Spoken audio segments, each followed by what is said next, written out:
Manoj home কিচেনলৈ সকলোকে স্বাগতম জনাইছোঁ। আজি মই এটা চাউলৰ পিঠাৰ ৰেচিপি লৈ আহিছোঁ। তাৰ কাৰণে মই জহা চাউলখিনি ভালকৈ খুন্দি ল'লোঁ আৰু জহা চাউলৰ পিঠাটো খাই যে ইমান ভাল লাগে, সেইকাৰণে একাপ মই জহা চাউলৰ পিঠাগুড়ি লৈছোঁ।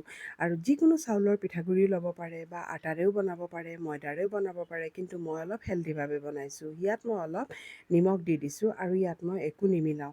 নিমখ দি পেলাই ভালকৈ এইখিনি মই মিক্স কৰি লৈছোঁ যাতে সকলোতে গোটেইখিনি নিমখখিনি বিয়পি যায়। আৰু এতিয়া ইয়াতে মই অলপ একেবাৰে উতলা গৰম পানী দিম। উতলা গৰম পানীয়ে দিব। আৰু যদি আটা দি বনাবলৈ বিচাৰে তেতিয়াহ'লে কিন্তু নৰ্মেল পানীৰেই আটাটো মঠিব। ইয়াতকৈ আৰু চাউলৰ গুড়িৰে বনালে উতলা গৰম পানীহে দিব। এতিয়া মই গৰম পানীখিনি দি পেলাই চামুচে, কাৰণ বহুতেই গৰম হয়। আৰু এতিয়া এইখিনি মই এটা বনাই ল'ম, মানে ভালকৈ মঠি ল'ম, কিন্তু মঠিব পৰা নাই, বহুতেই গৰম হয়। আৰু মই আজি বনাবলৈ লৈছোঁ আঙুলি পিঠা। আৰু আঙুলি পিঠা মানে ল'ৰা ছোৱালীয়ে আজিকালি এইবোৰ চিনিয়ে নাপায়।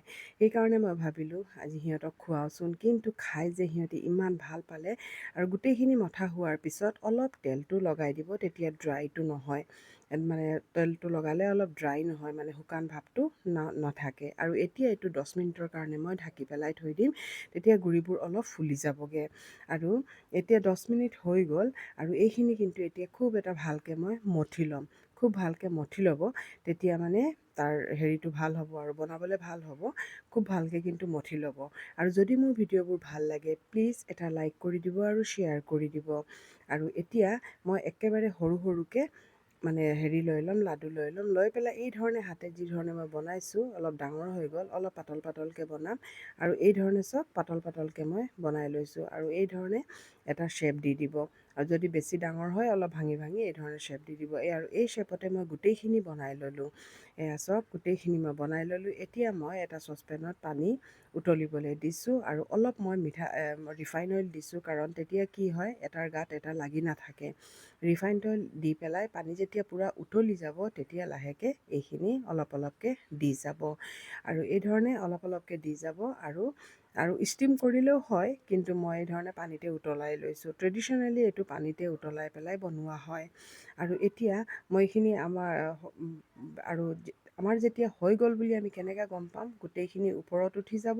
আৰু এটা হেৰি আছে, এইখিনি আপুনি এই ধৰণে অলপ প্ৰেছ কৰি চাবচোন, অলপ টিপি চাব, অলপ টান লাগিব, তাৰমানে আমাৰ এইখিনি ৰেডি হৈ গ'ল। আৰু এইখিনি মই এতিয়া নমাই দিম। এটা ফুটা টকা কেৰাহী লৈছোঁ, লৈ পেলাই খৰাহী এটাত এইখিনি মই ট্ৰান্সফাৰ কৰি দিম। আৰু গোটেই পানীখিনি হেৰি হৈ যাব। আৰু এইটো লগে লগে আকৌ মই ঠাণ্ডা পানীত ধুই ল'ম, তেতিয়া এটাৰ গাত এটা নালাগে, লগে লগে ঠাণ্ডা পানীৰে ধুই দিব। আৰু এতিয়া এখন মই কেৰাহী পাতিছোঁ, পাতি পেলাই ইয়াত মই অলপ মিঠাতেল দি দিছোঁ আৰু অলপ জিৰা কেইটামান ফুটাই লৈছোঁ। একেবাৰে সহজ হয় এই ৰেচিপিটো। আৰু অলপ বেছিকৈ পিঁয়াজ দিছোঁ, ইয়াত পিঁয়াজটো অলপ বেছিকৈ দিলে ভাল লাগে।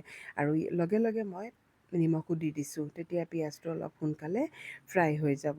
আৰু দি পেলাই এইখিনি অলপ ফ্ৰাই হোৱাৰ পিছত তাৰপিছত মই কেঁচা জলকীয়া দিছোঁ। যদি সৰু ল'ৰা ছোৱালী থাকে তেতিয়াহ'লে নিদিব, স্কিপ কৰিব পাৰে। আৰু এতিয়া কেঁচা জলকীয়া দি পেলাই অলপ মই পানী দি দিছোঁ, তেতিয়া পিঁয়াজখিনি অলপ নহ'লে চুবাওঁতে অলপ পিঁয়াজখিনি হেৰি কৰিব, সেই কেঁচা কেঁচা ভাৱ আহিব। সেইকাৰণে মই অলপ পানী দি পেলাই ইয়াত হালধি গুড়া, জলকীয়াৰ গুড়ি আৰু জিৰা ধনিয়াৰ গুড়ি দি দিছোঁ। দি পেলাই এইখিনি ভালকৈ অলপ মই লৰাই ল'ম, তাৰ কেঁচা গোন্ধটো নোযোৱালৈকে মই ভালকৈ অলপ এইখিনি ভাজি ল'ম। এয়া চাওকচোন, এইখিনি খুব ভালকৈ মই ভাজি লৈছোঁ, নহ'লে অলপ হালধিৰ গোন্ধাব। আৰু পানীখিনি শুকাই গৈছিলে, সেইকাৰণে অলপ পানী ইয়াত মই দি লৈছোঁ। দি পেলাই ভালকৈ এইখিনি লৰাই ল'ব, কাৰণ পানী দিয়াৰ কাৰণ হ'ল আমি এতিয়া যিখিনি পিঠাখিনি ইয়াত দিম, নহ'লে একেবাৰে শুকান শুকান হৈ থাকিব। সেইকাৰণে অলপ পানী দি ল'ব, দি পেলাই পিঠাখিনি দি পেলাই তাৰপিছত এইখিনি লৰাই ল'ব। আৰু যদি আপোনালোকে কোনো চচ ব্যৱহাৰ কৰে তেতিয়াহ'লে ইয়াত পানী দিবৰ দৰকাৰ নাই, ডাইৰেক্ট পিঁয়াজতে দি দিব, পিছত চচ দি দিব। আৰু মই কিন্তু আজি একেবাৰে আমাৰ সৰু থাকোঁতে মাহঁতে যেনেকৈ বনাই খুৱাইছিলে মই সেই ধৰণেই বনাইছোঁ। আৰু সেইকাৰণে মই ইয়াত কোনো চচ ব্যৱহাৰ কৰা নাই। আৰু ইয়াত এইখিনি মই বাঢ়ি ল'লোঁ। কেনেকুৱা পালে ৰেচিপিটো কমেণ্ট কৰিব, ভাল লাগিলে শ্বেয়াৰ কৰিব।